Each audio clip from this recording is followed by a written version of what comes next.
ਇਸ ਤੋਂ ਪਹਿਲਾਂ ਕਿ ਮੈਂ ਬੌਕਰ ਪਾਰਟੀ ਦੇ ਕੋਟ ਫੱਤਾ ਐਮਐਲਏ ਦੇ ਭ੍ਰਿਸ਼ਟਾਚਾਰ ਬਾਰੇ ਗੱਲ ਕਰਾਂ, ਮੈਂ ਉਸ ਅਕਾਲ ਪੁਰਖ ਵਾਹਿਗੁਰੂ ਦਾ ਬਹੁਤ ਰਿਣੀ ਆ ਔਰ ਪੰਜਾਬ ਦੇ ਵਿੱਚ ਪੰਜਾਬੀ ਵਿਸ਼ਵ 'ਚ ਬੈਠੇ ਪੰਜਾਬੀਆਂ ਜਿਨ੍ਹਾਂ ਨੇ ਮੇਰੇ ਵਾਸਤੇ ਅਰਦਾਸਾਂ ਕੀਤੀਆਂ, ਜਿਨ੍ਹਾਂ ਦੀ ਬਦੌਲਤ ਤੁਸੀਂ ਇੱਕ ਦੋ ਦਿਨ ਪਹਿਲਾਂ ਦੇਖਿਆ ਕਿ ਸੁਪਰੀਮ ਕੋਰਟ ਆਫ ਇੰਡੀਆ ਨੇ ਜੋ ਮੇਰੇ ਖਿਲਾਫ ਬਿਲਕੁਲ ਝੂਠਾ, ਬੇਬੁਨਿਆਦ, ਮਨ ਘੜਤ, ਬਦਲਾਖੋਰੀ ਵਾਲਾ ਇੱਕ ਡਰੱਗਸ ਦਾ ਮਾਮਲਾ ਘੜਿਆ ਸੀਗਾ ਉਸ ਨੂੰ ਮੁੱਢੋਂ ਰੱਦ ਕਰ ਦਿੱਤਾ ਵਾ। ਗੁਰਬਾਣੀ ਦੀ ਕਹਾਵਤ ਤੁਕ ਹੈ ਕਿ ਕੂੜ ਨੁਕੁੱਟੇ ਨਾਨਕਾ ਉੜਕ ਸੱਚ ਰਹੇ। ਸੱਚ ਨੂੰ ਥੋੜੀ ਦੇਰ ਵਾਸਤੇ ਦਬਾਇਆ ਜਾ ਸਕਦਾ ਵਾ, ਲੇਕਿਨ ਅਲਟੀਮੇਟਲੀ ਜਿੱਤ ਜਿਹੜੀ ਹੈ ਉਹ ਸੱਚ ਦੀ ਹੁੰਦੀ ਆ। ਤਾਂ ਇਸ ਮੁਕੱਦਮੇ ਵਿੱਚ ਜਿਹੜਾ ਮੇਰੇ ਖਿਲਾਫ ਘੜਿਆ ਗਿਆ, ਜਿਹਦੇ 'ਚ 4 ਸਰਕਾਰਾਂ ਇਨਵੋਲਵ ਨੇ, ਵੱਡੇ ਵੱਡੇ ਆਗੂ, ਸਾਡੇ ਅੰਦਰ ਰਹਿਣ ਵਾਲੇ ਆਗੂ ਤੇ ਬਾਹਰਲੀਆਂ ਪਾਰਟੀਆਂ ਦੇ ਆਗੂ ਪੂਰਾ ਜ਼ੋਰ ਲਾਇਆ ਕਿ ਕਿਸੇ ਤਰੀਕੇ ਨਾਲ ਇਹਦਾ ਪੋਲੀਟੀਕਲ ਕੈਰੀਅਰ ਹੀ ਖਤਮ ਕਰ ਦਿਓ। ਕੱਲਾ ਪੋਲੀਟੀਕਲ ਕੈਰੀਅਰ ਨਹੀਂ ਖਤਮ ਕਰ ਦਿਓ, ਜਿਹੜਾ ਐਨਡੀਪੀਐਸ ਦਾ ਕੇਸ ਹੁੰਦਾ ਜਿਹਦੇ ਵਿੱਚ ਮੈਨੂੰ ਕਨੈਕਟ ਕੀਤਾ ਫਾਜ਼ਿਲਕਾ ਵਾਲੇ ਕੇਸ 'ਚ, ਉਹਦੇ 'ਚ ਅਦਾਲਤ ਨੇ ਜਿਹੜੇ ਦੋਸ਼ੀ ਸੀ ਦੂਸਰੇ ਉਹਨਾਂ ਨੂੰ 20-20 ਸਾਲ ਕੈਦ ਕੀਤੀ ਆ। So it was a attempt to eliminate me physically from politics ਕਿ ਕਿਸੇ ਤਰੀਕੇ ਨਾਲ 20 ਸਾਲ ਅੰਦਰ ਧੱਕ ਦਿਓ ਤੇ ਆਪੇ ਹੀ ਖੇਰਾ ਖਤਮ ਹੋ ਜਾਊਗਾ। ਲੇਕਿਨ ਕੁਦਰਤ ਬਹੁਤ ਬੇਅੰਤ ਹੈ ਤੇ ਅੱਜ ਮੈਂ ਤੁਹਾਡੇ ਸਾਹਮਣੇ ਬਿਲਕੁਲ ਬੇਦਾਗ ਔਰ ਬਿਨਾਂ ਕਿਸੇ ਇਲਜ਼ਾਮ ਤੋਂ ਤੁਹਾਡੇ ਸਾਹਮਣੇ ਬੈਠਾ ਹਾਂ। ਇਹ ਥੋੜਾ ਜਿਹਾ ਸੰਖੇਪ ਮੈਂ ਦੱਸਣਾ ਚਾਹੁੰਦਾ ਕਿ 2015 ਚ ਮੇਰੇ ਹਲਕੇ ਦਾ ਸਿਰਫ ਇੱਕ ਆਦਮੀ ਗੁਰਦੇਵ ਸਿੰਘ ਲਖਣ ਕੇ ਪੱਡੇ, ਜਿਹੜਾ ਢਿਲਵਾਂ ਮਾਰਕੀਟ ਕਮੇਟੀ ਮੇਰੇ ਇਲਾਕੇ ਸੀ, ਉਹਦਾ ਚੇਅਰਮੈਨ ਵੀ ਰਹਿ ਚੁੱਕਾ ਸੀਗਾ, ਅੱਛੇ ਪਰਿਵਾਰ ਚੋਂ ਸੀਗਾ। ਉਹ 2015 ਚ ਜਲਾਲਾਬਾਦ ਸਾਈਡ ਤੇ ਕੁਝ 8-10 ਵਿਅਕਤੀਆਂ ਦੇ ਨਾਲ ਮਿਲ ਕੇ ਇੱਕ ਡਰੱਗਸ ਦੇ ਕੇਸ ਵਿੱਚ ਉਸ ਨੂੰ ਨਾਮਜ਼ਦ ਕਰ ਦਿੱਤਾ ਗਿਆ, FIR ਨੰਬਰ 35 2015 ਦੀ, ਪੁਲਿਸ ਸਟੇਸ਼ਨ ਸਦਰ ਜਲਾਲਾਬਾਦ। ਔਰ ਜਦੋਂ ਉਹ ਨਾਮਜ਼ਦ ਹੋ ਗਿਆ ਤੇ ਜਿੰਦੇ ਨੂੰ ਫੜਿਆ ਨਹੀਂ ਗਿਆ, ਉਹ ਕੋਸ਼ਿਸ਼ ਕਰਦਾ ਸੀ ਮੈਨੂੰ ਪਹੁੰਚ ਕਰਕੇ ਕਿ ਮੇਰੀ ਕੋਈ ਮਦਦ ਕੀਤੀ ਜਾ ਸਕੇ। ਇਹ ਹਰ ਵਿਅਕਤੀ ਦਾ ਅਧਿਕਾਰ ਆ। ਮੈਂ ਉਸ ਵੇਲੇ XMLA ਸੀ ਭੁਲੱਥ ਦਾ, ਮੇਰਾ 1.5 ਲੱਖ ਵੋਟਰ ਆ, ਮੈਂ ਸਭ ਦੀ ਗੱਲ ਸੁਣਦਾ ਵਾਂ। ਮੈਂ ਉਸ ਦਾ ਫੋਨ ਚੱਕ ਲਿਆ ਔਰ ਉਹਨੇ ਇਹੀ ਕਿਹਾ ਕਿ ਮੈਂ ਬੇਗੁਨਾਹ, ਜਿੱਦਾਂ ਸਾਰੇ ਕਹਿੰਦੇ ਹੁੰਦੇ ਆ, ਮੈਂ ਜਿਹੜੇ ਕੁਝ ਚੰਦ 1-2 ਅਫਸਰਸ ਨੂੰ ਸਿਰਫ ਇਹ ਫੋਨ ਕਰਕੇ ਕਿਹਾ ਕਿ ਅਗਰ ਇਹ ਬੇਗੁਨਾਹ ਵਾ ਤਾਂ ਇਹਦੇ ਨਾਲ ਕਿਸੇ ਤਰੀਕੇ ਨਾਲ ਬੇਇਨਸਾਫੀ ਨਾ ਕਰੇ। ਇਹ ਤੋਂ ਜ਼ਿਆਦਾ ਮੈਂ ਕੁਝ ਨਹੀਂ ਕਿਹਾ। ਮੈਂ ਕਿਹੜਾ ਸਰਕਾਰ 'ਚ ਬੈਠਾ ਸੀ, ਮੈਂ ਤਾਂ ਆਪੋਜੀਸ਼ਨ ਸੀਗਾ, ਕਿਉਂਕਿ ਉਸ ਵੇਲੇ ਬਾਦਲ ਪਰਿਵਾਰ ਦੀ ਸਰਕਾਰ ਸੀ। ਸੁਖਬੀਰ ਸਿੰਘ ਬਾਦਲ ਨੇ ਮੇਰੇ ਸਿਰਫ ਟੈਲੀਫੋਨ ਕਾਲ ਰਿਕਾਰਡਸ ਚੁੱਕ ਕੇ, ਸਿਰਫ ਕਾਲ ਰਿਕਾਰਡ ਚੁੱਕ ਕੇ ਇੱਕ SIT ਗਠਿਤ ਕਰ ਦਿੱਤੀ DIG ਫਿਰੋਜ਼ਪੁਰ ਰੇਂਜ ਤੇ ਉਹਨਾਂ ਨੇ ਇੱਕ ਝੂਠਾ ਸੱਚਾ ਜਿਹਾ ਚਾਰਟ ਬਣਾ ਕੇ ਤੇ ਇਨਵੈਸਟੀਗੇਸ਼ਨ ਸ਼ੁਰੂ ਕਰਤੀ, ਕਿਉਂਕਿ ਮੇਰੇ ਖਿਲਾਫ ਕੁਝ ਵੀ ਨਹੀਂ ਸੀ। ਨਾ ਮੈਂ FIR 'ਚ ਨਾਮ ਸੀ, ਨਾ ਚਲਾਨ 'ਚ ਨਾਮ ਆਇਆ ਬਾਅਦ 'ਚ, ਨਾ ਮੇਰੇ ਤੋਂ ਕੋਈ ਰਿਕਵਰੀ ਹੋਈ, ਨਾ ਕਿਸੇ ਵਿਟਨੈਸ ਨੇ ਮੇਰਾ ਨਾਮ ਲਿਆ। ਤਾਂ ਉਹ ਇਨਵੈਸਟੀਗੇਸ਼ਨ ਜਿਹੜੀ ਸੀ ਉੱਥੇ ਹੀ ਰਹਿ ਗਈ। ਉਸ ਤੋਂ ਬਾਅਦ ਅਗਲੀ ਸਰਕਾਰ ਆ ਗਈ, ਜਦੋਂ ਮੈਂ ਲੀਡਰ ਆਫ ਆਪੋਜੀਸ਼ਨ ਬਣਿਆ ਤੇ ਰਾਣੇ ਗੁਰਜੀਤ ਦਾ ਜਿਹੜਾ ਖੱਡਾਂ ਦਾ ਮਸਲਾ ਉੱਠਿਆ, ਮੇਰੀ ਜ਼ਿੰਮੇਵਾਰੀ ਸੀ ਕਿ ਜਦੋਂ ਕੋਈ ਕੰਮ ਗਲਤ ਹੋ ਰਿਹਾ, ਬਤੌਰ ਆਪੋਜੀਸ਼ਨ ਸਾਡੀ ਜ਼ਿੰਮੇਵਾਰੀ ਆ ਕਿ ਅਸੀਂ ਗੱਲ ਨੂੰ ਉਸ ਨੂੰ ਉਠਾਉਣਾ ਵਾ, ਪਬਲਿਕ ਡੋਮੇਨ 'ਚ ਲੈ ਕੇ ਆਉਣਾ। ਤੇ ਮੈਂ ਆਪਣਾ ਰੋਲ ਅਦਾ ਕਰਕੇ ਤੇ ਉਸ ਜਿਹੜਾ ਮਾਈਨਿੰਗ ਮਾਫੀਆ ਦਾ ਮੁੱਦਾ ਸੀਗਾ, ਕਿਉਂਕਿ ਇਸ ਦੇ ਕੋਈ ਨੌਕਰ ਨੇ, ਅਮਿਤ ਬਹਾਦਰ ਨੇ 25 ਕਰੋੜ ਰੁਪਏ ਦੀ ਬਿੱਡ ਦਿੱਤੀ ਸੀ ਬੇਨਾਮੀ। ਮੈਂ ਜਦੋਂ ਉਹਦੀ ਤਹਿਕੀਕਾਤ ਮਗਰ ਕਰਨ ਲੱਗ ਗਿਆ, ਖੁਲਾਸੇ ਕਰਨ ਲੱਗ ਗਿਆ, ਤਾਂ ਇਹਨਾਂ ਨੇ ਸਰਕਾਰ ਦਾ ਦਬਾਅ ਵਰਤ ਕੇ ਤੇ ਇੱਕ ਫਾਜ਼ਿਲਕਾ ਦੀ ਅਦਾਲਤ ਵਿੱਚ ਜਿੱਥੇ ਕੇਸ ਚੱਲ ਰਿਹਾ ਸੀ, ਇਹੀ 35 ਨੰਬਰ FIR ਦਾ ਗੁਰਦੇਵ ਸਿੰਘ ਵਗੈਰਾ ਦਾ, ਉੱਥੇ ਸਾਰੀ ਟ੍ਰਾਇਲ ਬਿਲਕੁਲ ਨੇੜੇ ਸੀਗੀ ਤਾਂ ਮੇਰੇ ਖਿਲਾਫ ਅਰਜ਼ੀ ਦਵਾਤੀ ਪ੍ਰੋਸੀਕਿਊਸ਼ਨ ਨੂੰ ਕਹਿ ਕੇ ਕਿ ਫਲਾਂ ਪੁਲਿਸ ਵਾਲੇ ਵਾਪਸ ਰੀਕਾਲ ਕੀਤੇ ਜਾਣ। ਉਹਨਾਂ ਨੂੰ ਦੁਬਾਰਾ ਬੁਲਾਇਆ ਗਿਆ। ਜਦੋਂ ਪਹਿਲਾਂ ਬੁਲਾਏ ਮੇਰੇ ਖਿਲਾਫ ਕੁਝ ਨਹੀਂ ਕਿਹਾ, ਉਹਨਾਂ ਨੇ ਦੁਬਾਰਾ ਬੁਲਾ ਕੇ ਮੇਰੇ ਖਿਲਾਫ ਬਿਆਨ ਲੈ ਕੇ ਸੰਖੇਪ ਦੱਸਦਾ ਕਿ ਮੈਨੂੰ 319 ਦੇ ਵਿੱਚ ਤਲਬ ਕਰ ਲਿਆ ਅਦਾਲਤ ਨੇ ਉਹਨਾਂ ਦੇ ਨਾਲ ਹੀ। ਤੇ ਉਸ ਨੂੰ ਮੈਂ ਜਦੋਂ ਚੈਲੰਜ ਕੀਤਾ ਤੇ 2017 ਦੇ ਵਿੱਚ ਹੀ ਸੁਪਰੀਮ ਕੋਰਟ ਆਫ ਇੰਡੀਆ ਨੇ ਸਾਰੇ ਮਾਮਲੇ ਨੂੰ ਸਟੇ ਕਰ ਦਿੱਤਾ, ਰੋਕ ਦਿੱਤਾ। ਔਰ ਯਾਦ ਰਹੇ ਕਿ ਜਿਹੜੇ ਬੰਦਿਆਂ ਨੇ, ਔਰ ਇਹ ਸਾਰਾ ਕੁਝ ਕਰਾਉਣ ਵਿੱਚ ਮੈਂ ਗੁਰੇਜ਼ ਨਹੀਂ ਕਰਦਾ, ਆ ਸਾਡੇ ਵਾਲੇ ਆ ਜਿਹੜੇ ਵਿੱਚ ਬੈਠੇ ਨੇ, ਜਿਹੜੇ ਦਾਗੀ ਸੀਗੇ, ਇਸ ਧੰਦੇ ਵਿੱਚ ਇਨਵੋਲਵ ਸੀਗੇ, ਜਿਨ੍ਹਾਂ ਦਾ 25 ਕਰੋੜ ਰੁਪਇਆ ਅੱਜ ਵੀ ਸਰਕਾਰ ਨੇ ਜ਼ਬਤ ਕੀਤਾ ਹੋਇਆ ਵਾ। ਅਗਰ ਉਹ ਕਹਿੰਦੇ ਅਸੀਂ ਬੇਗੁਨਾਹ ਵਾ, ਸਾਨੂੰ ਕਲੀਨ ਚਿੱਟ ਮਿਲ ਗਈ ਤੇ 25 ਕਰੋੜ ਰੁਪਏ ਵਾਪਸ ਹੋਣਾ ਚਾਹੀਦਾ ਸੀਗਾ। ਉਹਨਾਂ ਨੇ ਉੱਥੇ ਪ੍ਰੋਸੀਕਿਊਸ਼ਨ ਦੇ ਵਰਤ ਕੇ ਜਿਹੜਾ ਜੱਜ ਸੀ ਉਹ ਅਲਟੀਮੇਟਲੀ ਪਿੱਛੋਂ ਕਪੂਰਥਲੇ ਦਾ ਰਹਿਣ ਵਾਲਾ ਸੀ, ਸ਼ਹਿਰ ਦਾ, ਉੱਥੇ ਪਹਿਲਾਂ ਪ੍ਰੈਕਟਿਸ ਕਰਦਾ ਸੀਗਾ। ਉਹਨਾਂ ਨੇ ਮੈਨੂੰ ਮੈਨੂਪਲੇਟ ਕਰਕੇ ਸਾਰਾ ਕੁਝ ਮੈਨੂਪਲੇਟ ਹੋ ਜਾਂਦਾ ਤੇ ਮੈਨੂੰ ਤਲਬ ਕਰ ਲਿਆ। ਪਰ ਫਿਰ ਮੈਂ ਕਹਿਣਾ ਚਾਹੁੰਦਾ ਕਿ ਕੁਦਰਤ ਬਹੁਤ ਬੇਅੰਤ ਆ। ਅੱਜ ਉਹ ਜੱਜ ਹਾਈ ਕੋਰਟ ਦੇ ਨਿਰਦੇਸ਼ਾਂ ਤੇ ਉਹਦੀ ਡਿਪਾਰਟਮੈਂਟਲ ਇਨਕੁਆਇਰੀ ਹੋ ਰਹੀ ਆ। ਇੱਥੇ ਹੀ ਕਰਮਾਂ ਦਾ ਫੈਸਲਾ ਹੋ ਜਾਂਦਾ ਵਾ। ਔਰ ਤੁਸੀਂ ਯਾਦ ਰੱਖਣਾ ਕਿ ਆਉਣ ਵਾਲੇ ਦਿਨਾਂ 'ਚ ਹੋ ਸਕਦਾ ਕਿ ਉਹਦੀ ਨੌਕਰੀ ਜਾਂਦੀ ਰਹੇ, ਇਹ ਸਜ਼ਾ ਮਿਲ ਸਕਦੀ ਉਸ ਨੂੰ ਗਲਤ ਕੰਮ ਕਰਨ ਵਾਸਤੇ। ਔਰ ਉਸ ਤੋਂ ਬਾਅਦ ਜਿਹੜਾ ਹੈ ਇਸੇ ਹੀ ਮੁਕੱਦਮੇ ਨੂੰ NDPS ਦਾ FIR 335 ਜਿਹੜੀ ਮੇਰੀ ਸਮਨਿੰਗ ਸੀ, ਜਿਹੜੀ ਸੁਪਰੀਮ ਕੋਰਟ ਨੇ ਸਟੇ ਕੀਤੀ ਸੀ, ED ਨੇ BJP ਸਰਕਾਰ ਮੇਰੇ ਦੁਆਲੇ ਹੋ ਗਈ ਸਿਰਫ ਇਸ ਕਰਕੇ ਕਿਉਂਕਿ ਮੈਂ ਯੂਆਪਾ ਦੇ ਮੁਕੱਦਮੇ ਲੜਿਆ ਬੜੇ ਜ਼ੋਰ ਦੇ ਨਾਲ। ਪੰਜਾਬ ਦੇ ਵਿੱਚ ਬਹੁਤ ਸਾਰੇ ਨੌਜਵਾਨਾਂ ਨੂੰ ਛਡਾਇਆ, ਉਹਨਾਂ 'ਚ ਖਾਸ ਤੌਰ ਤੇ ਗੁਰਸਿੱਖ ਦਲਿਤ ਬੱਚੇ ਸੀਗੇ, ਉਹਨਾਂ ਨੂੰ ਚੁੱਭਿਆ, ਉਹਨਾਂ ਦੀ ਰਡਾਰ ਤੇ ਆ ਗਿਆ। ਕਿਸਾਨ ਅੰਦੋਲਨ ਵਿੱਚ ਸ਼ਮੂਲੀਅਤ ਕੀਤੀ, ਕਿਸਾਨਾਂ ਦੀ ਗੱਲ ਕੀਤੀ ਖੁੱਲ੍ਹ ਕੇ ਦਿੱਲੀ ਜਾ ਕੇ। ਨਵਰੀਤ ਸਿੰਘ ਡਿਬਡਿਬਾ 2021 ਦੀ ਸ਼ਾਇਦ 26 ਜਨਵਰੀ ਨੂੰ ਪੁਲਿਸ ਗੋਲੀ ਨਾਲ ਮਾਰਿਆ ਗਿਆ ਸੀ, ਉਹਦੀ ਪੈਰਵਾਈ ਕੀਤੀ। ਉੱਥੇ ਜਿਹੜਾ ਸ਼ਾਇਦ ਰੁਦਰਪੁਰ ਉਹਨਾਂ ਦੇ ਭੋਗ ਤੇ ਪਹੁੰਚਾ। ਇਹ ਸਾਰੀਆਂ ਗੱਲਾਂ ਨੇ ਮੈਨੂੰ BJP ਦੇ ਰਡਾਰ ਤੇ ਲਿਆਂਦਾ ਤੇ ਉਹਨਾਂ ਨੇ ਚੱਕ ਕੇ ਮੇਰੇ ਤੇ ED ਦਾ ਮਸਲਾ ਦਰਜ ਕਰ ਦਿੱਤਾ, ਹਾਲਾਂਕਿ ਸੁਪਰੀਮ ਕੋਰਟ ਨੇ ਸਟੇ ਕੀਤਾ ਹੋਇਆ ਸੀਗਾ। ਔਰ ਤੁਸੀਂ ਸਾਰੇ ਜਾਣਦੇ ਹੋ ਕਿ ਉਸ ED ਦੇ ਕੇਸ ਵਿੱਚ ਜਿਹੜੀ ਸਭ ਤੋਂ ਦੁਖਦਾਈ ਗੱਲ ਆ ਕਿ ਕੇਜਰੀਵਾਲ ਨੇ, ਅਰਵਿੰਦ ਕੇਜਰੀਵਾਲ ਨੇ ਆਪਣਾ ਸਕੱਤਰ ਭੇਜਿਆ ਮੇਰੇ ਖਿਲਾਫ ਭੁਗਤਾਉਣ ਵਾਸਤੇ, ਪੰਕਜ ਗੁਪਤਾ। ਉਹਨੇ ਸਟੇਟਮੈਂਟ ਦਿੱਤੀ ਮੇਰੇ ਖਿਲਾਫ ਜਾ ਕੇ ਕਿ ਇੱਕ ਫੋਰਨ ਫੰਡਿੰਗ ਦਾ ਵੀ ਚਾਰਜ ਲਾਉਂਦੇ ਸੀਗੇ ਮੇਰੇ ਤੇ ਕਿ ਇਹ ਸਾਰੇ ਪੈਸੇ ਖਹਿਰਾ ਇਕੱਠੇ ਕਰਕੇ ਲੈ ਆ ਅਮਰੀਕਾ ਤੋਂ, ਜਿੱਦਾਂ ਮੈਂ ਜੇਬ 'ਚ ਪਾ ਕੇ ਲੈ ਆਉਂਦਾ ਲੱਖ 2 ਲੱਖ ਡਾਲਰ। ਉਹ ਯਾਦ ਰਹੇ ਕਿ ਉਹ ਜਿਹੜਾ ਪੰਕਜ ਗੁਪਤਾ ਤੋਂ ਬਿਆਨ ਦਵਾਇਆ ਕੇਜਰੀਵਾਲ ਨੇ, ਉਹ ਮੇਰੇ ਖਿਲਾਫ ਜਿਹੜਾ ਚਾਰਜ ਸ਼ੀਟ ਪੇਸ਼ ਕੀਤੀ, ਚਲਾਨ ਪੇਸ਼ ਕੀਤਾ ਮੋਹਾਲੀ ਦੀ ਅਦਾਲਤ ਵਿੱਚ, ED ਨੇ ਉਹਦਾ ਹਿੱਸਾ ਹੀ ਨਹੀਂਗਾ ਕਿਉਂਕਿ ਬੇਬੁਨਿਆਦ ਸੀਗਾ। ਪਰ ਮੈਨੂੰ ਦੁੱਖ ਹੋਇਆ ਕਿ ਜਿਨ੍ਹਾਂ ਲਈ ਮੈਂ ਲੜਿਆ, ਜਿਨ੍ਹਾਂ ਲਈ ਮੈਂ ਲਾਈਫ ਥ੍ਰੈਟਨਿੰਗ ਕੇਸ ਆਪਣੇ ਆਪ ਤੇ ਪਵਾ ਲਿਆ ਬਤੌਰ ਲੀਡਰ ਆਫ ਆਪੋਜੀਸ਼ਨ, ਉਹ ਮੇਰੀ ਪਿੱਠ ਵਿੱਚ ਜਾ ਕੇ ਛੁਰਾ ਮਾਰ ਰਹੇ ਸੀਗੇ। ਆ ਕਿਰਦਾਰ ਹੈ ਅਰਵਿੰਦ ਕੇਜਰੀਵਾਲ ਦਾ। ਉਹ ਇੱਥੇ ਬਸ ਨਹੀਂ, ਬਾਅਦ 'ਚ ED ਨੇ ਮੈਨੂੰ ਜੇਲ੍ਹ ਭੇਜਿਆ, ਪਟਿਆਲੇ ਦੀ ਜੇਲ੍ਹ 'ਚ ਮੈਂ ਰਿਹਾ। ਔਰ ਉਸ ਤੋਂ ਬਾਅਦ ਕੋਸ਼ਿਸ਼ ਇਹ ਸੀ ਕਿਸੇ ਤਰੀਕੇ ਨਾਲ ਇਲੈਕਸ਼ਨ ਤੋਂ ਵਾਂਝਾ ਕੀਤਾ ਜਾਵੇ। ਪਰ ਫਿਰ ਮੈਂ ਕਹਿੰਦਾ ਕਿ ਕੁਦਰਤ ਬਹੁਤ ਬੇਅੰਤ ਹੈ ਤੇ ਮੈਨੂੰ ਜੇਲ੍ਹ ਤੋਂ ਚੰਦ ਦਿਨ ਪਹਿਲਾਂ ਰਿਹਾ ਕੀਤਾ ਤੇ ਭੁਲੱਥ ਦੇ ਵੋਟਰਾਂ ਨੇ, ਲੋਕਾਂ ਨੇ ਸਾਡੇ ਤੇ ਵਿਸ਼ਵਾਸ ਕਰਦੇ ਮੈਨੂੰ MLA ਬਣਾ ਕੇ ਪੰਜਾਬ ਦੀ ਵਿਧਾਨ ਸਭਾ ਦੇ ਵਿੱਚ ਪਾ ਲਿਆ। ਸਾਰਿਆਂ ਦੇ ਮਨਸੂਬਿਆਂ ਤੇ ਪਾਣੀ ਫਿਰਦਾ ਗਿਆ। ਫਿਰ ਵੀ ਸਬਕ ਨਹੀਂ ਸਿੱਖਿਆ ਭਗਵੰਤ ਸਿੰਘ ਮਾਨ ਨੇ, ਜਿਹੜਾ ਮੇਰਾ ਕੁਲੀਗ ਰਿਹਾ, ਜਿਹੜਾ ਮੇਰੇ ਨਾਲ ਬੈਠਦਾ ਉੱਠਦਾ ਸੀ, ਜਿਹੜਾ ਰਾਣੇ ਗੁਰਜੀਤ ਦੇ ਸਕੈਂਡਲ ਤੇ ਆਪ ਵਿਰੋਧ ਕਰਦਾ ਸੀ, ਸਾਰੇ MLA ਵਿਰੋਧ ਕਰਦੇ ਸੀ। ਹੁਣ ਜਦੋਂ ਸੁਪਰੀਮ ਕੋਰਟ ਵਿੱਚ ਮੇਰਾ ਦੁਬਾਰਾ ਕੇਸ ਖੁੱਲਿਆ, 5 ਮੈਂਬਰ ਕਨਸਟੀਟਿਊਸ਼ਨਲ ਬੈਂਚ ਨੇ ਮੇਰਾ ਪਹਿਲਾਂ ਸੁਣਿਆ ਕੇਸ ਦਸੰਬਰ 2022 ਵਿੱਚ, ਭਗਵੰਤ ਮਾਨ ਨੇ ਆਪਣੇ ਐਡਵੋਕੇਟ ਜਨਰਲ ਨੂੰ ਭੇਜਿਆ। 3 ਦਿਨ ਬਹਿਸ ਚੱਲੀ ਸੁਪਰੀਮ ਕੋਰਟ ਆਫ ਇੰਡੀਆ ਦੇ ਵਿੱਚ, ਵਿਨੋਦ ਘਈ 3 ਦਿਨ ਕਿ ਕਿਸੇ ਤਰੀਕੇ ਦੇ ਨਾਲ ਇਹਦੀ ਲਿਬਰਟੀ ਖੋਲੋ, ਇਹਦੀ ਆਜ਼ਾਦੀ ਖੋਲੋ, ਇਹਨੂੰ ਮਾਰ ਦਿਓ ਜਿੱਥੇ ਹੈਗਾ ਖਹਿਰਾ। ਸਾਡੇ ਜਿਹੜੇ ਕੁਲੀਗਸ ਆ ਆਮ ਆਦਮੀ ਪਾਰਟੀ, ਬੌਕਰ ਪਾਰਟੀ ਦਾ ਜਿਹੜਾ ਚੀਫ ਮਿਨਿਸਟਰ ਆ, ਇਹਦਾ ਆਪਣਾ ਕਿਰਦਾਰ ਆ। ਸਭ ਪਤਾ ਇਹਨੂੰ ਕਿ ਮੈਂ ਬੇਗੁਨਾਹ ਸੀਗਾ।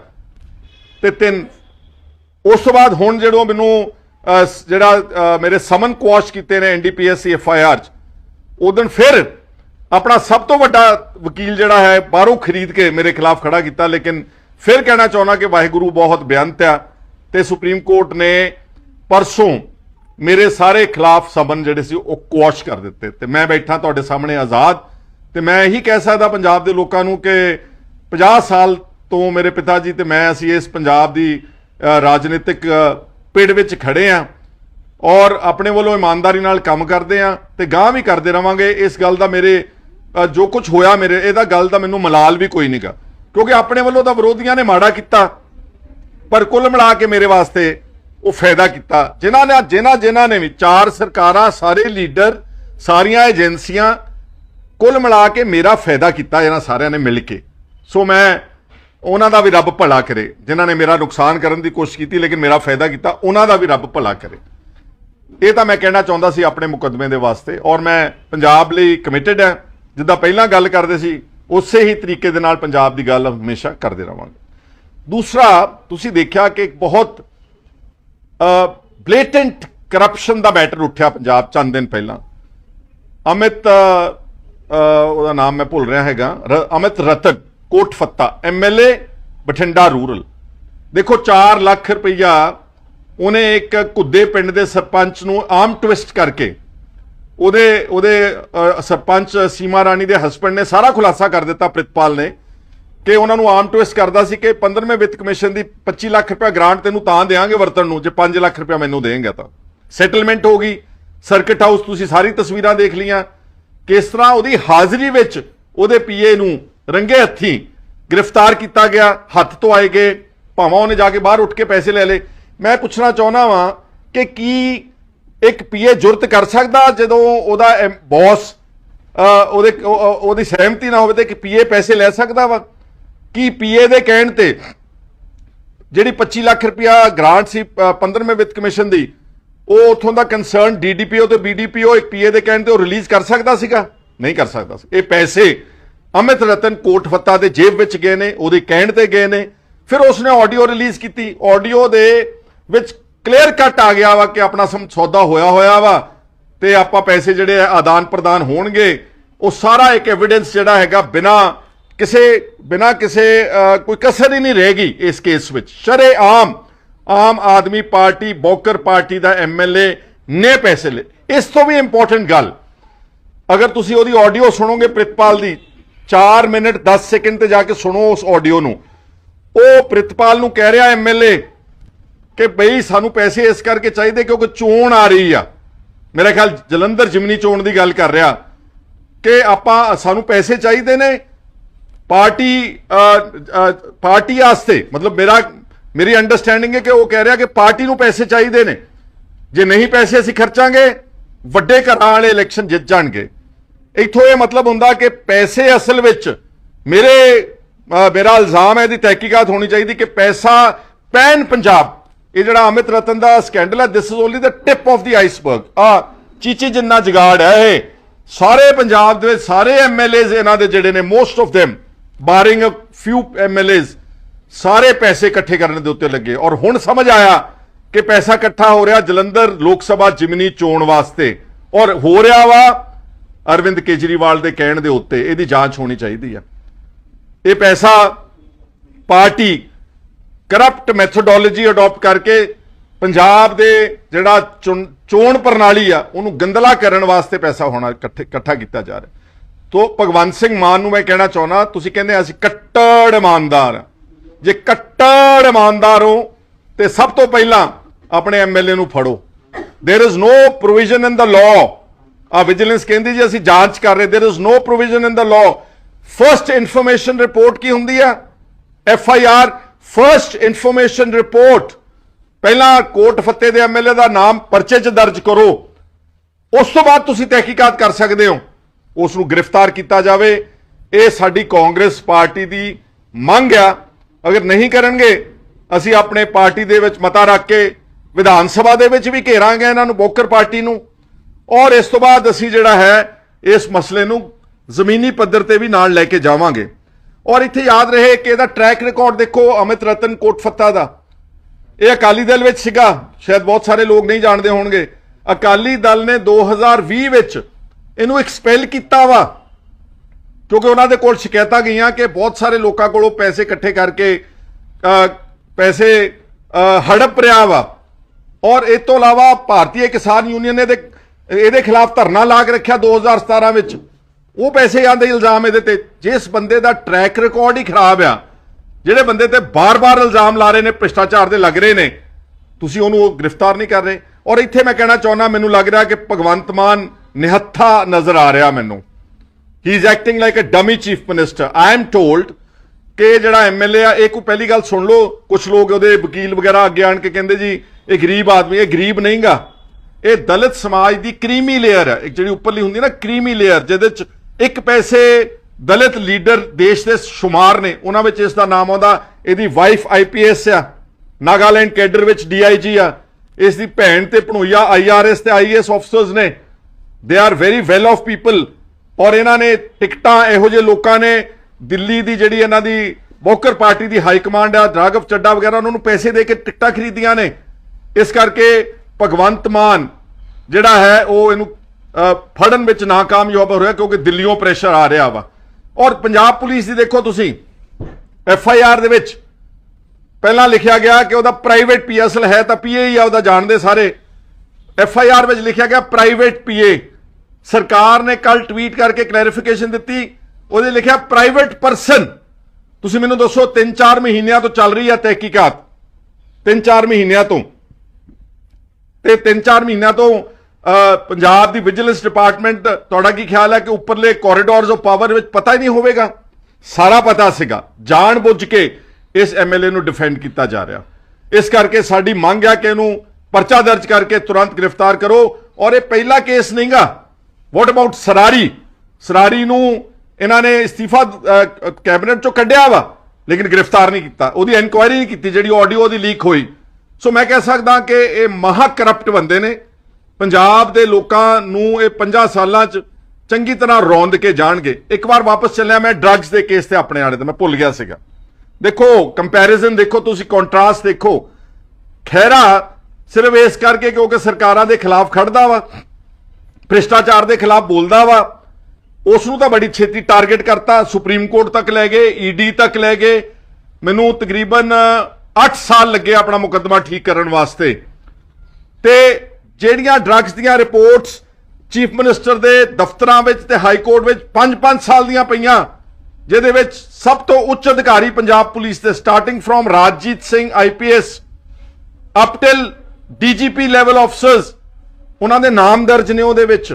ਸਿਰਫ ਇੱਕ ਰਿਪੋਰਟ ਖੁੱਲੀ ਹਲੇ, ਜਿਹੜੀ ਚੱਟੋਪਾਧਿਆ ਜਦੋਂ ਡੀਜੀਪੀ ਬਣੇ, ਉਹਨਾਂ ਨੇ ਜਿਹੜੀ ਈਡੀ ਨੇ ਅਤੇ ਐਸਟੀਐਫ ਹਰਪ੍ਰੀਤ ਸਿੱਧੂ ਨੇ ਰਿਪੋਰਟ ਦਿੱਤੀ ਸੀ, ਉਹਦੇ ਤੇ ਐਕਸ਼ਨ ਹੋ ਕੇ ਵਿਕਰਮ ਮਜੀਠੀਆ ਦੇ ਖਿਲਾਫ ਪਰਚਾ ਦਰਜ ਹੋਇਆ। ਲੇਕਿਨ 4 ਰਿਪੋਰਟਸ ਜਿਹੜੀ ਐਸਆਈਟੀ ਸੂਰਿਆਕਾਂਤ, ਜਸਟਿਸ ਸੂਰਿਆਕਾਂਤ ਨੇ ਬਣਾਈਆਂ ਸੀ, 4 ਰਿਪੋਰਟਸ ਡਰੱਗਸ ਦੇ ਉੱਤੇ ਹਲੇ ਵੀ ਹਾਈ ਕੋਰਟ ਦੇ ਸੀਲਡ ਕਵਰਸ ਦੇ ਵਿੱਚ ਨੇ। ਭਗਵੰਤ ਮਾਨ ਨੂੰ 10 ਮਹੀਨੇ ਹੋ ਗਏ ਨੇ, ਇਹ ਕਹਿੰਦੇ ਸੀ ਨਸ਼ੇ ਨੂੰ ਅਸੀਂ ਜੜੋਂ ਖਤਮ ਕਰਾਂਗੇ ਪੰਜਾਬ 'ਚ। ਕੇਜਰੀਵਾਲ ਸ਼ੋਰ ਮਚਾਉਂਦਾ ਸੀ ਪੰਜਾਬ 'ਚ ਆਣ ਕੇ, ਦੱਸਣ ਕਿ 10 ਮਹੀਨਿਆਂ ਦੇ ਵਿੱਚ ਇਹਨਾਂ ਨੇ ਹਾਈ ਕੋਰਟ ਵਿੱਚ ਕੀ ਗੱਲ ਕੀਤੀ ਹੈ। ਕਿੱਥੇ ਇਹਨਾਂ ਦਾ ਐਡਵੋਕੇਟ ਜਨਰਲ? ਕਿਉਂ ਨਹੀਂ ਜਾ ਕੇ ਹਾਈ ਕੋਰਟ ਨੂੰ ਕਹਿੰਦੇ ਕਿ ਖੋਲੋ ਇਹ ਸਾਰੀਆਂ, ਅਗਰ ਉਹ ਰਿਪੋਰਟਸ ਖੁੱਲ ਜਾਣ। ਕਿਉਂਕਿ ਡਰੱਗਸ ਦੀ ਜਿਹੜੀ ਇਨਕੁਆਇਰੀ, ਇੱਕ ਇੰਦਰਜੀਤ ਫੜਿਆ ਗਿਆ ਸੀਗਾ ਐਸਐਚਓ, ਉਹ ਸਿਰਫ ਐਸਐਚਓ ਲੈਵਲ ਤੱਕ ਹੀ ਰਹਿ ਗਈ। ਤੁਹਾਨੂੰ ਲੱਗਦਾ ਵਾ ਕਿ ਇੱਕ ਐਸਐਚਓ ਦੇ ਕੋਲ ਕਿਲੋਆਂ ਦੇ ਹਿਸਾਬ ਨਾਲ ਹੈਰੋਇਨ ਫੜੀ ਜਾਵੇ ਉਹਦੇ ਸਰਕਾਰੀ ਘਰੋਂ, ਉਹਦੇ ਕੋਲੋਂ AK-47 ਰਾਈਫਲਾਂ ਫੜੀਆਂ ਜਾਣ, ਉਹ ਹੋਵੇ ਐਸਐਚਓ, ਉਹਦੇ ਕੋਲੋਂ ਹੋਰ ਕਈ ਪਦਾਰਥ ਫੜੇ ਜਾਣ? ਇਹ ਸਾਰੀ ਉੱਪਰ ਤੱਕ ਚੇਨ ਸੀ, ਉੱਪਰ ਤੱਕ। ਲੇਕਿਨ ਉਸ ਸਾਰੀ ਇਨਵੈਸਟੀਗੇਸ਼ਨ ਦੇ ਉੱਤੇ ਪਰਦਾ ਪਾ ਦਿੱਤਾ ਗਿਆ। 5 ਸਾਲ ਇਹਨਾਂ ਵੱਡੇ ਤਾਕਤਵਰ ਪੁਲਿਸ ਆਫਸਰਸ, ਕਿਉਂਕਿ ਕੀ ਹੋ ਰਿਹਾ ਵਾ ਕਿ ਥੱਲੇ ਗਰਾਊਂਡ ਦੇ ਉੱਤੇ ਜਿਹੜੀ ਪੁਲਿਸ ਆ ਉਹਦੀ ਕਨਾਈਵੈਂਸ ਹੈ ਵਿਦ ਡਰੱਗ ਮਾਫੀਆ। ਉੱਪਰਲੇ ਜਿਹੜੇ ਅਫਸਰ ਚੰਡੀਗੜ੍ਹ ਬੈਠਦੇ ਨੇ ਉਹ ਪ੍ਰੋਟੈਕਟ ਕਰਦੇ ਨੇ ਆਪਣੇ ਪੁਲਿਸ ਆਫਸਰਸ ਨੂੰ ਕਿ ਤੁਹਾਨੂੰ ਅਸੀਂ ਕੁਝ ਨਹੀਂ ਹੋਣ ਦੇਵਾਂਗੇ, ਜਿੱਦਾਂ ਇਹਨਾਂ ਨੇ ਰਾਜਜੀਤ ਨੂੰ ਕੁਝ ਨਹੀਂ ਹੋਣ ਦਿੱਤਾ। ਪਲਮ ਪੋਸਟਿੰਗਸ, ਪਹਿਲਾਂ AIG ਵਿਜੀਲੈਂਸ, ਫਿਰ AIG, ਹੁਣ NRI ਅਫੇਅਰਸ, ਪਲਮ ਪੋਸਟਿੰਗਸ। ਆਹ ਤਾਂ ਸਾਡੇ ਪੰਜਾਬ ਪੁਲਿਸ ਦੇ ਸਰਕਾਰਾਂ ਦੇ ਹਾਲਤ ਨੇ। ਤੇ ਖਹਿਰਾ ਟੰਗ ਦਿਓ, ਕਿਉਂਕਿ ਸਿਰਫ ਸਰਕਾਰ ਦੇ ਖਿਲਾਫ ਬੋਲਦਾ ਵਾ ਤੇ ਇਹਨੂੰ ਫੜਨਾ ਸੌਖਾ ਵਾ। ਤੇ ਜਿਹੜੇ ਪੁਲਿਸ ਆਫਸਰਸ, ਇਹ ਮੇਰੇ ਹਿਸਾਬ ਨਾਲ ਬਹੁਤ ਵੱਡਾ ਨੈਕਸਸ ਹੈ ਡਰੱਗਸ ਦਾ। ਅਗਰ ਇਹਦੀ ਸਹੀ ਤੌਰ ਦੇ ਉੱਤੇ ਇੰਡੀਪੈਂਡੈਂਟ ਕੋਈ ਜੁਡੀਸ਼ੀਅਲ ਇਨਕੁਆਇਰੀ ਜਾਂ CBI ਦੀ ਜਾਂਚ ਜਾਂ ਅਗਰ ED ਨਿਰਪੱਖ ਜਾਂਚ ਕਰੇ ਤਾਂ ਮੈਂ ਸਮਝਦਾ ਵਾਂ ਕਿ ਵੱਡੇ ਵੱਡੇ ਮਗਰਮੱਛ ਅਫਸਰ ਔਰ ਹੋ ਸਕਦਾ ਪੋਲੀਟੀਸ਼ੀਅਨ ਇਸ ਗੱਲ ਵਿੱਚ ਆਉਣ। ਲੇਕਿਨ ਸਾਰਾ ਗੁੱਸਾ ਨਜਲਾ ਮੇਰੇ ਖਿਲਾਫ ਕੱਢਿਆ ਗਿਆ। ਤੀਸਰੀ ਗੱਲ ਮੈਂ ਕਹਿਣਾ ਚਾਹੁੰਦਾ ਕਿ ਕੇਜਰੀਵਾਲ ਪੰਜਾਬ ਚਲਾ ਰਿਹਾ ਵਾ ਰਾਘਵ ਚੱਡਾ। ਅੱਜ ਉਹਨਾਂ ਨੇ ਇੱਕ ਅੱਧਾ ਦਿਨ ਪਹਿਲਾਂ ਪੰਜਾਬ ਸਕੂਲ ਐਜੂਕੇਸ਼ਨ ਬੋਰਡ ਦੀ ਚੇਅਰਮੈਨ ਲਾਤੀ ਆ ਬੀਬੀ ਡਾਕਟਰ ਸਤਬੀਰ ਬੇਦੀ, ਦਿੱਲੀੋਂ ਰਿਟਾਇਰ ਹੋਈ। ਕੇਜਰੀਵਾਲ ਦਾ ਚਹੇਤਾ ਅਫਸਰ, ਪਹਿਲਾਂ ਰੇਰਾ ਦਾ ਲਾਇਆ ਚੇਅਰਮੈਨ, ਇੱਕ ਗੈਰ ਪੰਜਾਬੀ, ਫਿਰ ਇੱਕ ਮੈਂਬਰ ਲਾਇਆ, ਤੇ ਹੁਣ ਚੱਕ ਕੇ ਪੰਜਾਬ ਸਕੂਲ ਐਜੂਕੇਸ਼ਨ ਬੋਰਡ ਦੇ ਚੇਅਰਮੈਨ। ਸਭ ਤੋਂ ਇੰਪੋਰਟੈਂਟ ਪੋਜੀਸ਼ਨ, ਜਿਹਨੇ ਪੰਜਾਬੀ ਪੜਾਉਣੀ ਆ, ਜਿਹਨੇ ਇਤਿਹਾਸ ਪੜਾਉਣਾ, ਜਿਹਨੇ ਵਿਰਸਾ ਦੱਸਣਾ। ਆਹ ਤਾਂ ਸਾਡੇ ਬੋਕਰ ਪਾਰਟੀ ਦੀ ਹਾਲਤ ਹੈ ਮੇਰੇ ਵੀਰੋ।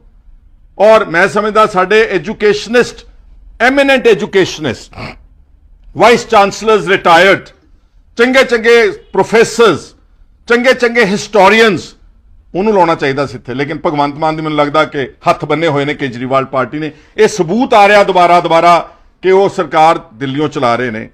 ਔਰ ਇਸੇ ਤਰ੍ਹਾਂ ਮੈਨੂੰ ਪਤਾ ਲੱਗਿਆ ਕਿ PCA ਦਾ ਇੱਕ ਅਮਰਜੀਤ ਮਹਿਤਾ ਹੈ, ਪਹਿਲਾਂ ਉਹ ਅਕਾਲੀਆਂ ਦਾ ਚਹੇਤਾ ਸੀ, ਕਾਫੀ ਅਮੀਰ ਆਦਮੀ ਆ, ਡਿਫਾਲਟਰ ਵੀ ਆ, ਕੋਈ 100-150 ਕਰੋੜ ਰੁਪਏ ਦਾ, ਬਠਿੰਡੇ ਸਾਈਡ ਦਾ। ਔਰ ਉਸ ਤੋਂ ਬਾਅਦ ਉਹ ਕਾਂਗਰਸ ਦਾ ਚਹੇਤਾ ਬਣ ਗਿਆ। ਤੇ ਹੁਣ ਉਹ ਰਾਘਵ ਚੱਡਾ ਦਾ ਚੇਤਾ ਮੈਨੂੰ ਪਤਾ ਲੱਗਿਆ ਕਿ ਜਿਹੜਾ ਉਹ ਚਾਲ ਨੂੰ ਹਟਾਇਆ ਪੀਸੀਏ ਤੋਂ, ਹੁਣ ਪੀਸੀਏ ਦੇ ਵਿੱਚ ਉਹ ਲਾਉਣ ਲੱਗੇ ਨੇ ਅਮਰਜੀਤ ਮਹਿਤਾ ਨੂੰ। ਇੱਕ ਹੋਰ ਦਿੱਲੀੋਂ ਕੰਟਰੋਲ ਕਰਨ ਦਾ ਮਸਲਾ ਤੁਹਾਡੇ ਸਾਹਮਣੇ ਉਹ ਸਾਬਤ ਹੋ ਜਾਏਗਾ ਅਗਰ ਇਸ ਨੂੰ ਲਾਉਣਗੇ। ਤੇ ਲਾਸਟ ਵਿੱਚ ਮਾਈਨਿੰਗ ਦੀ ਝੰਡੀ ਦਿੱਤੀ। ਪਹਿਲੀ ਗੱਲ ਤਾਂ ਕੋਈ ਚੀਫ ਮਿਨਿਸਟਰ ਝੰਡੀ ਦੇਖਿਆ ਤੁਸੀਂ ਦਿੰਦੇ? ਟਰੈਕਟਰ ਟਰਾਲੀ ਰੇਤਾ ਵਾਲੀ ਨੂੰ ਝੰਡੀ ਦਿੰਦੇ ਦੇਖਿਆ ਕੋਈ ਚੀਫ ਮਿਨਿਸਟਰ?